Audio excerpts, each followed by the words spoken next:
Place of Waqf act. जी हाँ, इस विषय को लेकर और उसके भारत में क्या प्रभाव पड़ रहे हैं और उसमें राजनीतिक हस्तक्षेप के कारण किस प्रकार मनुष्य के बीच में बिखराव के कुछ संकेत दृष्टिगत हो रहे हैं, ऐसे तमाम विषय पर मुखनायक ने कल चर्चा की आपसे।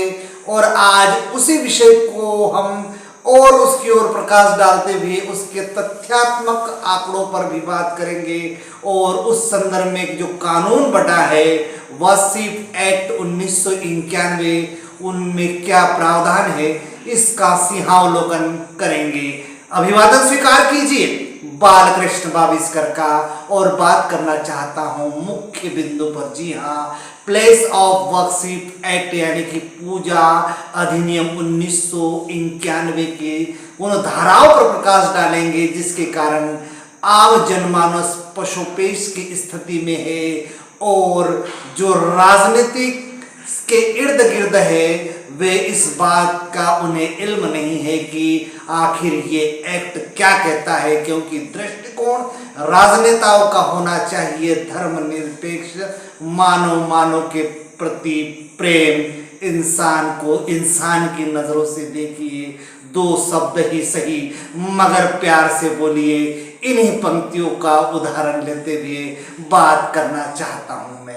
बात यह है कि सुप्रीम कोर्ट, जी हाँ, सुप्रीम कोर्ट में मुस्लिम पक्ष की ओर से एक नई याचिका दायर की गई है और उस याचिका में कहा गया है कि इसी के मद्देनजर मुस्लिम पक्ष ने सुप्रीम कोर्ट का दरवाजा खटखटाने का काम किया है, जो कि एक मौलिक अधिकार है, संवैधानिक अधिकार है।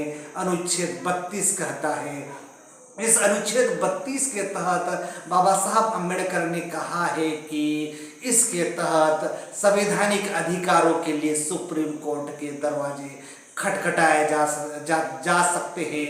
इसी के संदर्भ में मुस्लिम पक्ष ने ये कदम उठाया है। तो उसमें ये कहा गया है कि जो वक्फ एक्ट है उसका उल्लंघन उन्हें दृष्टिगत होता है। तो फिर वक्फ एक्ट आखिर है क्या? उसके कुल 5 धाराएं हैं। कुछ धाराओं के संदर्भ में हम विशेष चर्चा करने जा रहे हैं। धारा 2 के तहत कहा गया है कि यदि वक्फ एक्ट यानी कि पूजा अधिनियम में कोई मामला पेंडिंग है तो उसे बदला जाने की आवश्यकता है। धारा 2 कहती है कि इस एक्ट में जो 1947 से यानी कि 15 अगस्त 1947 से पहले इस देश में जितने भी धार्मिक स्थल है, मैं पुनः कह देना चाहता हूँ, मंदिर, मस्जिद, गुरुद्वारा कहे या फिर जैन धर्म का स्थल कहे या बुद्धिस्ट का कहे या ईसाइयों को का कहे, यदि उसकी स्थिति ऐसी है तो यथावत रहने देने की आवश्यकता है।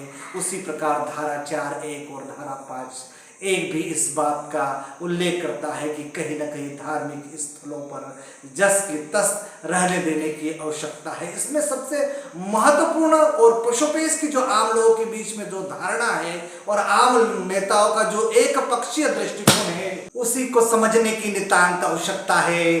धारा 5 कहती है कि राम मंदिर और बाबरी मस्जिद संबंधी जो इस देश में पशुपेश की स्थिति है, यानी कि ये जो कानून बनाया गया था कांग्रेस शासित नरसिम्हा राव, जब कांग्रेस की सरकार थी और नरसिम्हा राव इस देश के प्रधानमंत्री थे और इस देश में जो राम मंदिर संबंधी और बाबरी मस्जिद संबंधी जो विवाद चर्चाओं में था, उस दौरान ये कानून बनाया गया ताकि इस पर विराम लगाया जा सके।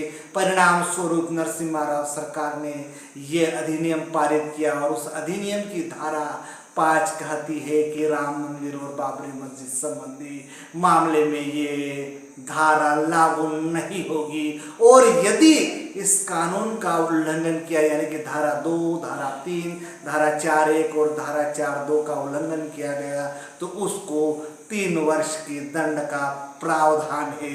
नमस्कार।